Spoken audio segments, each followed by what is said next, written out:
جب تمہارا پروردگار فرشتوں کو ارشاد فرماتا تھا کہ میں تمہارے ساتھ ہوں، تم مومنوں کو تسلی دو کہ ثابت قدم رہیں،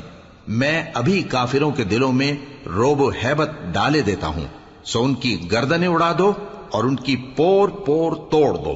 یہ سزا اس لیے دی گئی کہ انہوں نے اللہ اور اس کے رسول کی مخالفت کی، اور جو شخص اللہ اور اس کے رسول کی مخالفت کرتا ہے تو اللہ بھی سخت عذاب دینے والا ہے۔ یہ مزہ تو یہاں چکھو اور یہ سمجھ لو کہ کافروں کے لیے آخرت میں دوزخ کا عذاب بھی تیار ہے۔ اے اہل ایمان، جب میدان جنگ میں کفار سے تمہارا مقابلہ ہو تو ان سے پیٹھ نہ پھیرنا، اور جو شخص جنگ کے روز اس صورت کے سوا کہ لڑائی کے لیے کنارے کنارے چلے، یعنی حکمت عملی سے دشمن کو مارے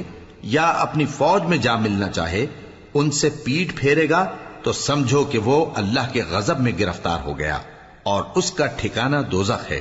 اور وہ بہت ہی بری جگہ ہے۔ بس تم لوگوں نے ان کفار کو قتل نہیں کیا بلکہ اللہ نے انہیں قتل کیا، اور اے نبی، جس وقت تم نے کنکریاں پھینکی تھیں تو وہ تم نے نہیں پھینکی تھی بلکہ اللہ نے پھینکی تھی۔